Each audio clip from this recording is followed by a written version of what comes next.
Welcome to வரன் reviews. இன்னைக்கு நம்ம சேனல்ல பார்க்க போற ப்ராடக்ட் என்னன்னு பார்த்தீங்கன்னா, கிச்சன் வால் ஸ்டிக்கர் பத்தி தான் பார்க்க போறோம். இது வந்து பார்த்தீங்கன்னா, அண்டர் ₹150க்கு நான் மீஷோல தான் பை பண்ணியிருக்கேன். இப்போ உங்களுக்கு ஆஃபர் போயிட்டுருக்கு. Buy one get two offer. So அதோட ஸ்டிக்கர் லென்த் சைஸ் பார்த்தீங்கன்னா, உங்களுக்கு அரௌண்ட் ஒரு 3 ஃபீட் கிட்ட வரும். குவாலிட்டி வைஸ் பார்த்தீங்கன்னா, ரொம்பவே ஒரு ஓகேயான குவாலிட்டி தான். ஏன்னா இது வந்து பார்த்தீங்கன்னா, உங்களுக்கு ரொம்ப சாஃப்ட்டான லேயர் வந்து கிடையாது இதுல. ஒரு கொஞ்சம் பேப்பர் மாரியான ஃபீல் தான் இருக்கும். அதுவுமே பார்த்தீங்கன்னா, சைஸ் வந்து ரொம்ப சின்ன சின்ன சைஸ், ஸ்கொயர் சைஸ் வந்து பார்த்தீங்கன்னா, ரொம்ப சின்ன சின்ன சைஸ் குடுத்துருக்காங்க. இது வந்து ஃபர்ஸ்ட்டு நீங்க ஒரு ஒரு ஆர்டர் போட்டீங்க அப்டின்னா, உங்களுக்கு வந்து டோட்டலா 3 ரோல் கிடைக்கும். அந்த 3 ரோலுமே உங்களுக்கு 3 ஃபீட் சைஸ்க்கு தான் இருக்கும். இது வந்து பார்த்தீங்கன்னா, வெர்டிகல் சைஸ். நீங்க சூஸ் பண்ணும்போது இமேஜஸ் அவங்க குடுத்துருப்பாங்க ரிவ்யூஸ் அதையும் நீங்க செக் பண்ணிக்கிறது பெட்டர். ஏன்னா சில இது பார்த்தீங்கன்னா, உங்களுக்கு வெர்டிகலா வருது, சில இது ஹாரிசான்டலா வருது. நான் ஃபர்ஸ்ட் டைம் ஆர்டர் பண்ணது பார்த்தீங்கன்னா, இந்த மாரி வெர்டிகல் ஷேப்ல வருது. ஸோ வெர்டிகல் ஷேப்ல வருது அப்டின்னா, கண்டிப்பா உங்களுக்கு நெறைய ஸ்டிக்கர்ஸ் தேவைப்படும்.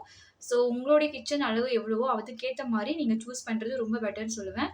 அண்ட் ஸ்பெஷலா இந்த குவாலிட்டி பார்த்தீங்கன்னா வந்துட்டு ஜஸ்ட் ஓகேயான ப்ராடக்ட் தான். ஸோ ஃபர்ஸ்ட் டைம் நான் ஆர்டர் பண்ணதுனால இது வந்து வெர்டிகல் ஷேப்பா, ஹாரிசான்டல் ஷேப்ன்றது எனக்கு தெரியல. ஸோ நெக்ஸ்ட் டைம் நீங்க ஆர்டர் பண்ற மாரி இருந்தா இத நீங்க செக் பண்ணிக்கோங்க. அண்ட் இந்த எக்ஸாக்ட் ப்ராடக்ட்டோட கோட் எல்லாமே டிஸ்கிரிப்ஷன்ல குடுக்குறேன். செக் பண்ணி பார்த்துக்கலாம். லுக் வைஸ், குவாலிட்டி வைஸ் இதுதான் இதோட ஒரிஜினல் ப்ராடக்ட்டோட ரிவ்யூ. இது கண்டிப்பா உங்களுக்கு இந்த வீடியோ யூஸ்ஃபுல்லா இருக்குன்னு நெனைக்கிறேன். இதே மாரி ரெகுலர் அப்லோட் பண்ணிக்கிட்டே இருக்கேன். உங்க சப்போர்ட் குடுத்துட்டே இருங்க. மறக்காம நம்ம சேனலையும் சப்ஸ்கிரைப் பண்ணிடுங்க. Thank you.